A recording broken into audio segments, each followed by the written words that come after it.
Guys, Vishnu ബ്ലോഗ്സിലേക്ക് ഏവർക്കും സ്വാഗതം. ഇനി ഞാൻ വന്നിരിക്കുന്ന ഒരു വെള്ളം കയറിയ അമ്പലത്തിലേക്കാണ്.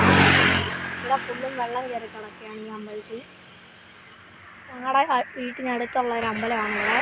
ഇവിടെ ഫുൾ വെള്ളമാണ്. അപ്പം ഇവിടെ വെള്ളം കയറി അടുത്തൊരു ഈ കണ്ടമുണ്ട്. കണ്ടത്തിൽ നിന്നാണ് വെള്ളം കയറിയേക്കല്ലേ. അപ്പം നമ്മുടെ ഈ അമ്പലത്തിൽ വലിയ ഇതൊക്കെ ഉള്ള ഒരു അമ്പലമാണ്. ഇവിടെ വെള്ളമൊക്കെ കയറി നമ്മളിപ്പം പൂജയൊന്നുമില്ല.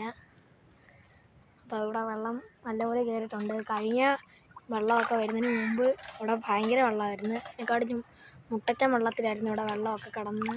ഇപ്പോൾ ഏകദേശമൊക്കെ കുറഞ്ഞിട്ടുണ്ട്. അപ്പോൾ ഇവിടെ ഭയങ്കര വെള്ളമാണ്. നമുക്കൊക്കെ അങ്ങോട്ടൊക്കെ ഒന്ന് കാണിക്കാം. ഇപ്പം ഞങ്ങൾ അമ്മ വീട്ടിലോട്ട് പോകുന്ന വഴിക്ക് ഒരു അമ്പലത്തിലാണ്.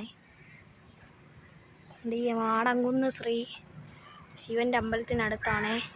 പക്ഷെ അടുത്തല്ല, അമ്പലത്തിലാണ് വെള്ളം. ഭയങ്കര വെള്ളമാണ്. ഇപ്പം നേരത്തെ ഈ അമ്പലം വെള്ളത്തിൽ മുങ്ങിപ്പോയ അമ്പലമൊക്കെയാണ്. അപ്പോൾ വെള്ളം കുറഞ്ഞ സ്ഥിതിക്ക് ഇവിടെ വെള്ളം നമുക്ക് ഇറങ്ങാവുന്ന അത്രയൊക്കെ വെള്ളമേ ഉള്ളൂ. വെള്ളം അത്ര രീതിയിൽ വന്ന സ്ഥലമാണ്. ഇവിടെ ഓരോ നടയിലും വെള്ളം ഓരോ പകുതിയായിട്ട് കയറി ഇരിക്കുകയാണ്.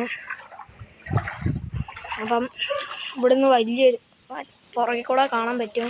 അതുകൊണ്ട് അവിടെ അത്രയും വലിയ കണ്ടത്തിൽ നിന്ന് കയറിയിരിക്കുന്ന വെള്ളമാണ്. ഇവിടെ ഇത്രയും ഇവിടെ ഒരു കൊടിമരം എന്താണ്ടേ, ഇത് കൊടിമരമാണ്. ചെറിയൊരു കൊടിമരമാണ്. അത്രയൊന്നും ഇല്ല. പിന്നെ ഇത്രയേ ഉള്ളൂ വീഡിയോ. അപ്പം നിങ്ങൾ പറ്റുന്നത്രയും സബ്സ്ക്രൈബും ലൈക്കും പിന്നെ ഷെയറും ചെയ്ത് ഈ വിഷ്ണു ബ്ലോഗ്സിനെ ഒരു വലിയ ചാനലാക്കി മാറ്റണം. അപ്പം ഈ വീഡിയോ എൻ്റെ ആദ്യത്തെ വീഡിയോ ആണ്.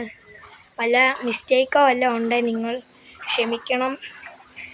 അപ്പം ഇത്രയേ ഉള്ളൂ. ബായ്.